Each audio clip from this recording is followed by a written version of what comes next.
On this video, I would like to look at basic uh, rules for parsing weak verbs. We have already looked at the regular verbs and rules for parsing in a previous couple videos. And here I would like to put some basic rules for identifying and parsing weak verbs. For anyone that would be interested, you can find a PDF copy of this on Google Books under the title The Person and Work of Christ Jesus Through Hebrew and Aramaic Grammar and the Torah, the Prophets, and the Writings. And this would be volume 1 of my work on that on page 21. So I'm reading and going through that now, what rules would apply. Weak verbs are verbs that deviate from regular verbs in that some begin with a noun, or a guttural, or have a guttural for one or more of the consonants. A guttural would be an aleph, a hey, a chet, and an ayin, for example. These verbs are classified by the verb pa'al in grammatical classification, although some will just speak of it as a one noon rather than a pay noon. But at any rate, I'm using the pa'al classification to discuss this, with the pay being first consonant, second being ayin, and third being the lamed. And so for an example, let's take the verb natan, he gave. It's a pay noon verb in that the first consonant begins with a noon. And so it's in the pay position using pa'al, so it would be a pay noon verb.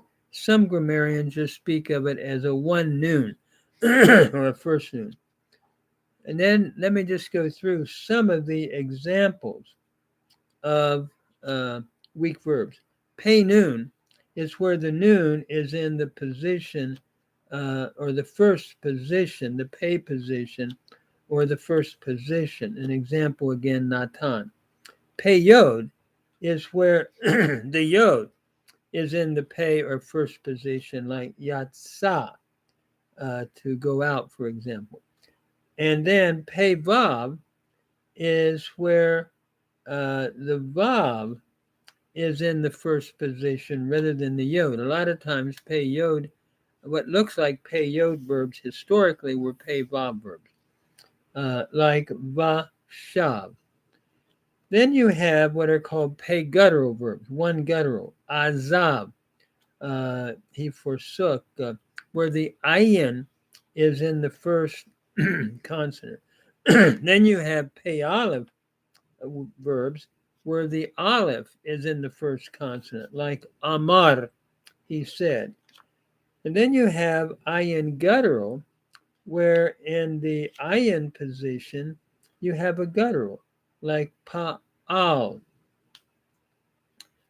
where for example, where the ayin is in the second position of pa'al.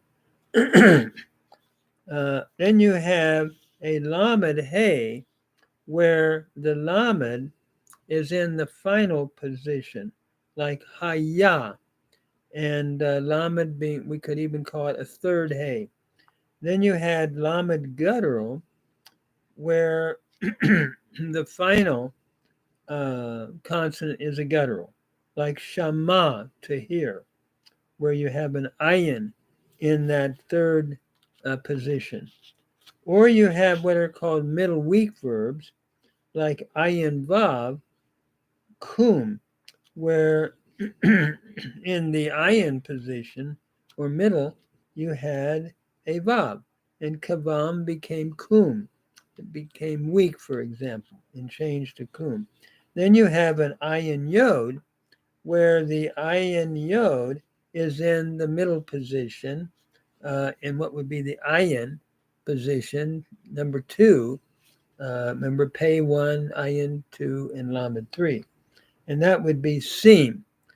For example, wine grain, which is the grammar that I have used and really like, is entitled A Practical Grammar for Classical Hebrew. He summarizes all of this by Clarendon Press, 1959, pages 139 to 238.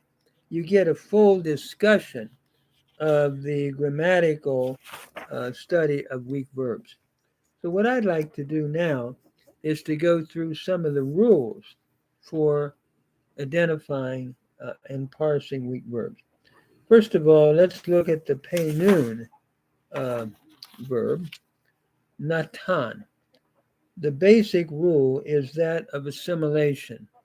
You have a perfect natanta, I'm using that as an example, becomes natata, where the noon by assimilation, progressive assimilation, has gone into the tav, the second consonant or radical of the root. So you have given, natata from natanta. The imperfect is yintain becoming yitain, where the noon of the stem assimilates into the tav, causing a doubling or a doggish forte by progressive assimilation. Yintain becoming yitain. Then you have what are called Pe Yod verbs. There are 2 types of Pe Yod verbs: those historically Pe Yod and those that were historically Pe Vav. An example of the former, those that were historically Pe Yod, would be Yatav, to be good. And those that were historically Pe Vav would be Yashav. And when you look at the development, these are impacted in the imperfect in different ways. For example, Yitav, he will be good, where the historic yod is retained in a Pe Yod original verb. Whereas if you take Yashav, to sit, in the imperfect, it becomes Ye Shav. And what you have here, the historical Pe Vav verb, the Vav has now elided. Yiv Shav becomes Ye Shav, and what you have is compensatory lengthening then under the Yod from a Hirig to a Tseri. And so Yiv Shav became Ye Shav with the elision or dropping out of the Vav, and compensating for that by what grammarians call compensatory lengthening then from Yiv Shav to Ye Shav, from a Hirig to etc. In the imperative and infinitive construct, in the historically Pe Vav verb, the Vav drops out and you have Shav. And then if you wanted to do an infinitive, it's Shevet. So Vashav changes to Shave in the imperative, sit, and Shevet, to sit, which would be like an infinitive construct where the historical Vav has elided or dropped out in those forms. Then number 3, we have what is called Pe Guttural. The main rule change in these verbs are seen in the imperfect nifal and hifil stems with what we might call a composite shava. Examples would be ya'azo. Notice he will forsake. The ayin here takes a composite shava, not a simple shava. You have a shava with a pathak. And notice what has happened.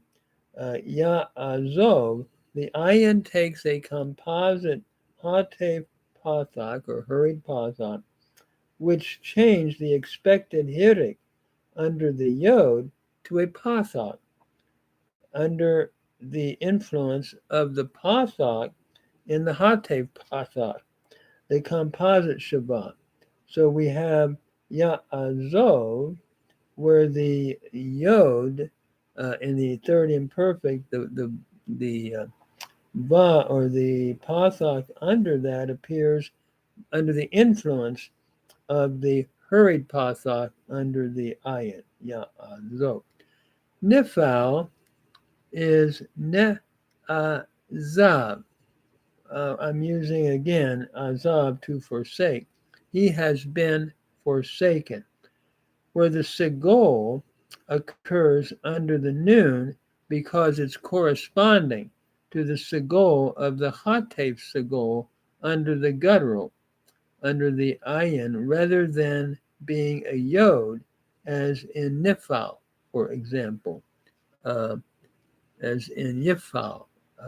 So what we have here is the Pe Guttural, the hurried Pathak, or the hurried Segol, influences the vowel that appears under the prefix.